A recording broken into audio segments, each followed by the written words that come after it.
Hello students, आज हम लोग करने जा रहे हैं इकोनॉमिक्स क्लास 9 का last chapter food security in India. तो चलिए शुरू करते हैं। सबसे पहले फूड सिक्योरिटी के डायमेंशंस क्या क्या है। अवेलेबिलिटी, एक्सेसिबिलिटी और अफोर्डेबिलिटी। अवेलेबिलिटी का मतलब है कि कितना फूड वहां पर अवेलेबल कराया जा सकता है इंपोर्ट्स के थ्रू या फिर जो ग्रेन की प्रोडक्शन होती है उसके थ्रू। अवेलेबिलिटी को फुलफिल करने के लिए गवर्नमेंट्स ग्रेन्स को इंपोर्ट करती है या फिर एग्रीकल्चर को बढ़ावा देने की कोशिश करती है। अगला है एक्सेसिबिलिटी, मतलब जो ग्रेन उस रीजन में अवेलेबल तो है लेकिन वो सभी लोगों को एक्सेसिबल भी होना चाहिए, मतलब सभी लोग उस ग्रेन को पा सकें। वो सिर्फ कुछ लोगों के हाथ में कॉन्सेंट्रेट होकर नहीं रहना चाहिए। कई बार क्या होता है कि लोग होर्डिंग कर लेते हैं ग्रेन्स की, जिसके कारण कुछ सोशली डोमिनेंट या फिर रिच लोगों के पास ही वो ग्रेन्स रह पाता है और पुअर या सोशली बैकवर्ड लोगों को नहीं मिल पाता। अगला है अफोर्डेबिलिटी, तो लोगों के पास इतना पैसा भी होना चाहिए कि वो इन ग्रेन्स को खरीद सकें, और सिर्फ इतना ही नहीं बल्कि ग्रेन्स को खरीदने के बाद वो अपनी बाकी बेसिक नेसेसिटीज को भी फुलफिल कर सकें। ऐसा ग्रेन का प्राइस होना चाहिए। गवर्नमेंट ये अचीव कर लेती है आइदर प्रोविजंस देकर ग्रेन्स की प्राइस को लो करने के लिए या फिर वहाँ की अवेलेबिलिटी बढ़ा देने के बाद, जिससे ग्रेन्स के प्राइस खुद ब खुद लो हो जाते हैं। अगला है फूड सिक्योरिटी इंश्योर करने के लिए दो सिस्टम्स की बात की गई है, पीडीएस और गवर्नमेंट विजिलेंस। पीडीएस मतलब पब्लिक डिस्ट्रीब्यूशन सिस्टम, इसके बारे में हम लोग आगे भी बात करेंगे। और गवर्नमेंट विजिलेंस मतलब जिन रीजन्स में फूड सिक्योरिटी नहीं है वहाँ गवर्नमेंट एक्स्ट्रा एफर्ट डाले ताकि फूड अवेलेबल और एक्सेसिबल और अफोर्डेबल दामों पर प्रोवाइड कराया जा सके लोगों को। अगला है फैमिन्स। फैमिन्स क्या होते हैं कि जब काफी सारे लोग एक रीजन के मारे जाते हैं भूखमरी के कारण, मतलब फूड की नॉन अवेलेबिलिटी के कारण, तो उसे फैमिन कहा जाता है। इससे न सिर्फ लोग मरते हैं स्टारवेशन के कारण बल्कि एपिडेमिक्स के भी चांस बढ़ सकते हैं। तो होता क्या है कि फूड की नॉन अवेलेबिलिटी के कारण लोग ऐसी चीजें खाने पर मजबूर हो जाते हैं जिससे बीमारियां हो सकती हैं और इसीलिए एपिडेमिक्स ग्रो कर जाते हैं और बाकी रीजन्स में भी फैलने का खतरा रहता है। अगला है बंगाल फेमिन ऑफ 1943। ये काफी खराब इंसिडेंट था हिस्ट्री में। तो हुआ क्या था कि बंगाल में जब ये फेमिन आया था तो ब्रिटिश गवर्नमेंट ने हेल्प नहीं, उस समय ब्रिटेन का रूल था इंडिया पर और वर्ल्ड वॉर 2 भी चल रहा था। तो एक बहुत ही इन्फेमस इंसिडेंट है कि विंस्टन चर्चिल ने कहा था कि लोगों को खाना देने से बेहतर है कि वो खाना मिलिट्री को दे दिया जाए, मिलिट्री की फूड रिक्वायरमेंट्स को फुलफिल करने के लिए। अगला बात है 1970s तक सिर्फ अवेलेबिलिटी को ही फूड सिक्योरिटी के अंदर लिया जाता था, उसे एक्सेसिबल बनाने की बात काफी ज्यादा नहीं की जाती थी। Deaths due to hunger. India में अभी भी कुछ ऐसे रीजन्स हैं जहां पर हंगर के कारण डेथ्स होती हैं। ये हैं काला हांडी और काशीपुर ओडिशा में, बारान डिस्ट्रिक्ट राजस्थान में और पलामू डिस्ट्रिक्ट झारखंड में। फूड इनसिक्योर पीपल कौन होते हैं, मतलब ऐसे कौन से ग्रुप्स होते हैं लोगों के जिन्हें फूड इनसिक्योरिटी है, मतलब जो लोग फूड को एक्सेस नहीं कर सकते हैं। उनमें आते हैं लैंडलेस पीपल, ट्रेडिशनल आर्टिजन्स, पेटी सेल्फ एम्प्लॉयड वर्कर्स, बेगर्स। ऐसे लोग जिनके पास कोई इनकम का प्रॉपर सोर्स नहीं होता।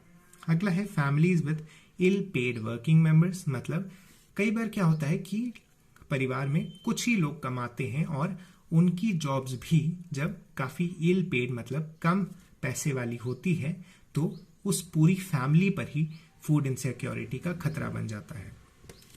एससीज, एसटीज और ओबीसीज, तो ये सोशल ग्रुप्स काफी सालों से डिप्राइव्ड रहे हैं हमारे देश में, जिसके कारण ये इन जनरल पूरी कम्युनिटी ही फूड इनसिक्योरिटी से जूझती है, फूड इनसिक्योरिटी की शिकार हो सकती है। अगला है people affected by natural disasters.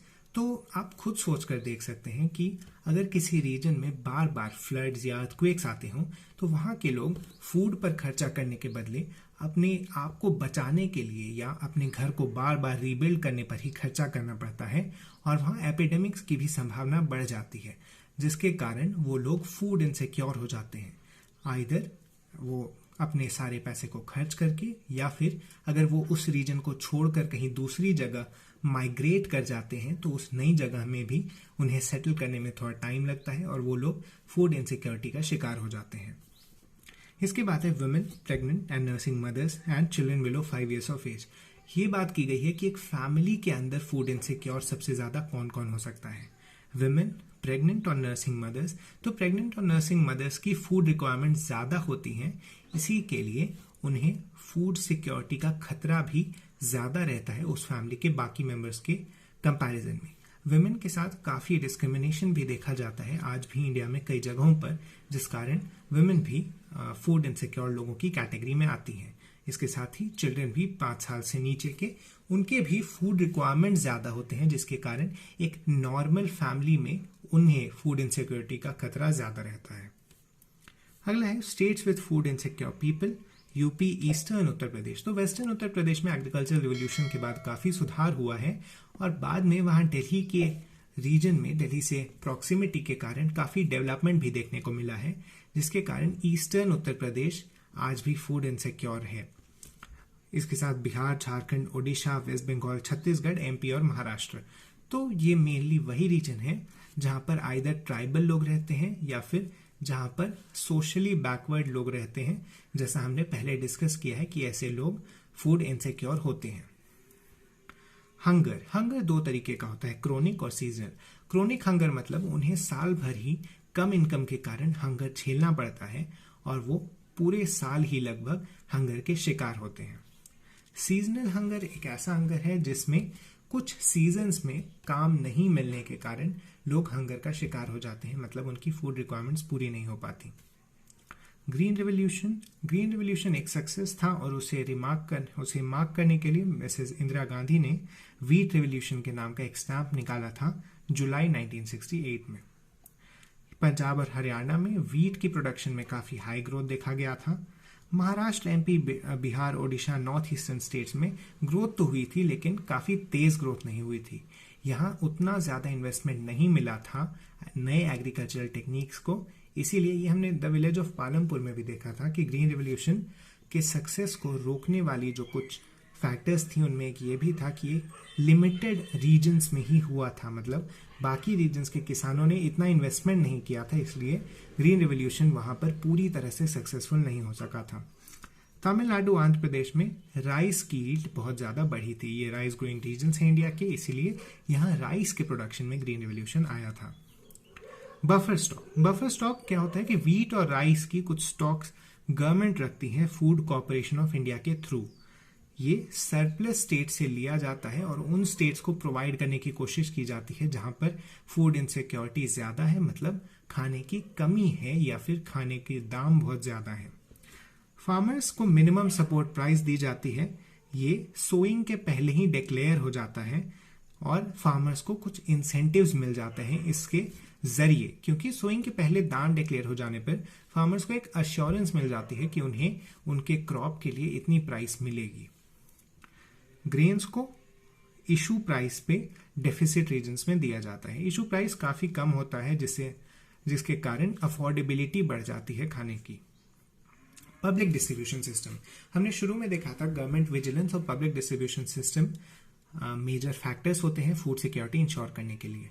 Public distribution क्या होता है कि distribution of procured food grains through government regulated ration shops. अभी जैसा हमने देखा कि एमएसपी पर गवर्नमेंट खरीदती है सरप्लस स्टेट से, मतलब ऐसे स्टेट से जहां ग्रेन्स सरप्लस अमाउंट में है, और पब्लिक डिस्ट्रीब्यूशन सिस्टम के तहत इशू प्राइस पर उन ग्रेन्स को बेचती है डेफिसिट स्टेट्स में।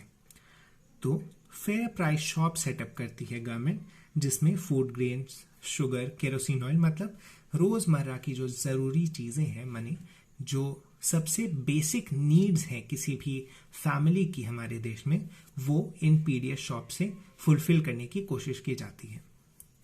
3 राशन कार्ड्स जनरली दिए जाते हैं, अंत्योदय कार्ड्स, बीपीएल और APL cards. BPL cards below poverty line वाले लोगों को और APL cards above poverty line वाले लोगों को दिया जाता है। अंत्योदय कार्ड्स उन लोगों को दिया जाता है जो अंत्योदय अन्न स्कीम के अंडर ग्रेन्स प्रोक्योर करते हैं। राशनिंग इंट्रोड्यूस की गई थी इंडिया में सबसे पहले 1940s में। ये बंगाल फैमिन के दौरान किया गया था। तो राशनिंग में क्या होता है कि गवर्नमेंट कंट्रोल कर लेती है सभी रिसोर्सेज को और उसका सिर्फ थोड़ा थोड़ा करके सभी लोगों को बांटती है। इससे ग्रेन्स बेहतर ढंग से डिस्ट्रीब्यूट होते हैं और भुखमरी की स्थिति थोड़ी कम हो जाती है। ऐसे ही राशनिंग 1960s में भी इंट्रोड्यूस की गई थी। तो हुआ क्या था कि इंडिपेंडेंस के बाद हमारी कंट्री एग्रीकल्चरली इंडिपेंडेंट नहीं हुई थी, मतलब हमें वीट इंपोर्ट करना पड़ता था दूसरी कंट्रीज से अपनी डिमांड्स को फुलफिल करने के लिए। जैसे मैंने आपको बताया था, अवेलेबिलिटी बढ़ाने के लिए गवर्नमेंट्स वीट को या किसी भी दूसरे ग्रेन को इंपोर्ट करती है अगर खुद का प्रोडक्शन उतना ज़्यादा नहीं होता। तो 1960s के उस दौर के बाद ही एग्रीकल्चरल रिवॉल्यूशन हुआ था और इंडिया एक सरप्लस कंट्री बन गया था डेफिसिट कंट्री से। अगला 1970s में 3 फूड इंटरवेंशन प्रोग्राम्स लॉन्च किए गए थे। पब्लिक डिस्ट्रीब्यूशन सिस्टम, ये स्ट्रेंथन किया गया था पीडीएस को। तो पीडीएस काफ़ी सालों से हमारे देश में रहा है, पर 1970s वो समय था जब हमारा देश फूड सिक्योरिटी की तरफ सही कदम उठाना शुरू किया था और उसी में पीडीएस के सिस्टम को स्ट्रेंथन किया गया था, मतलब मजबूत किया गया था। Integrated child development services ICDS, ये 1975 में लॉन्च हुआ था। ये बच्चों के अंदर फूड सिक्योरिटी बढ़ाने के लिए लॉन्च किया गया था। अगला है फूड फॉर वर्क प्रोग्राम, ये 1978 में लॉन्च किया गया था। फूड फॉर वर्क प्रोग्राम के अंडर कुछ खाना दिया जाता था लोगों को, पैसे के बजाय खाना ही प्रोवाइड किया जाता था वर्क के बदले लोगों को। मतलब जो लोग काम करते थे उन्हें वहीं पर गवर्नमेंट ट्राई करती थी खाना प्रोवाइड कर देने की, ताकि उनमें फूड सिक्योरिटी बढ़े। पीडीएस सिस्टम कई स्टेजेस में लागू किया गया है हमारे देश में। 1992 तक ये यूनिवर्सल था, मतलब सभी लोगों को पीडीएस सिस्टम के फायदे मिलते थे, चाहे वो अबव पॉवर्टी लाइन हो या बिलो पॉवर्टी लाइन।